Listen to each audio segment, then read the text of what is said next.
हमने रोका था इसको कि 20 ml तक ड्रा करना है, ठीक है, और इसको कनेक्ट करना है विद दी मेजरिंग होज और 5 ml तक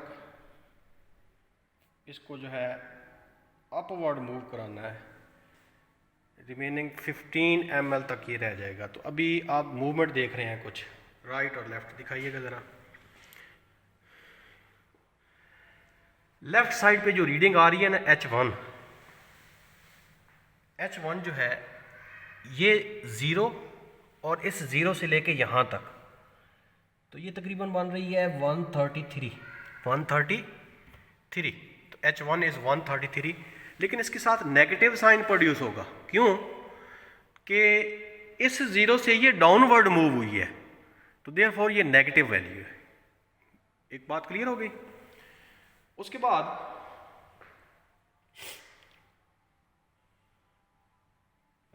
0 से लेके H2 ऊपर कितना गया है, तो दैट इज 131।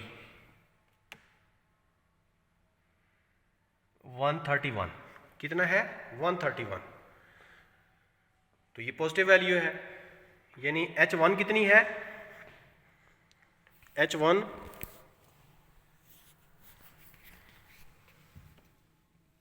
H1 थी 133 और H2 कितनी है जी?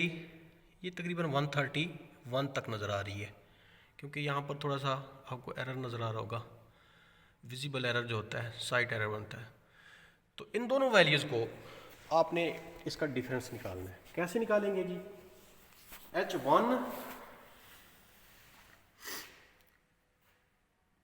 H1 minus H2। अब H1 की वैल्यू भी माइनस है और दोनों साथ नेगेटिव साइन हुआ है, तो therefore they are going to be sum up. जब इनको सम अप करेंगे तो दोनों जो है ना वो प्लस हो जाएंगे। दोनों वैल्यूज प्लस होने के बाद ये कितनी हो जाएंगी जी? तकरीबन 131 है एक और दूसरी 130, तो ये तकरीबन 264 बन रही है। 264 राउंड अबाउट 31 और 3, हाँ ठीक हो गया, 264। तो सम अप हो गई। उसके बाद आपने ये डेल्टा H है और आपने इसको इस फार्मूले में रख देना है। ये को दिखाइएगा फार्मूला। इस फार्मूला में आपने डेल्टा H की जगह पे H1 माइनस H2 कर देना है, तो आपके पास डेल्टा P आ जाएगा।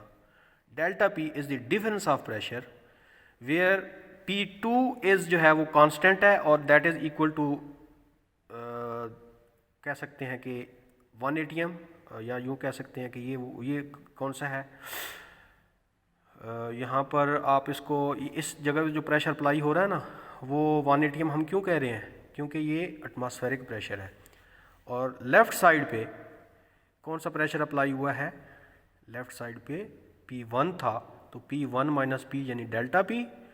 तो डेल्टा P जो जब आप फाइंड करेंगे तो विद दिस फार्मूला एक वैल्यू निकल आएगी।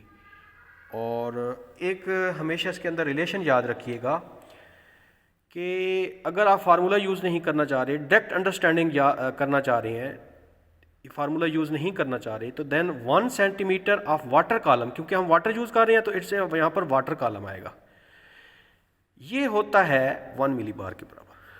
यानी 1 सेंटीमीटर वाटर कॉलम, यानी वो डेल्टा H की वैल्यू को डायरेक्ट आप अगर निकालना चाह रहे हैं तो वो 1 मिली बार के बराबर होता है। 1 centimetre of water column is equal to 1 milli bar.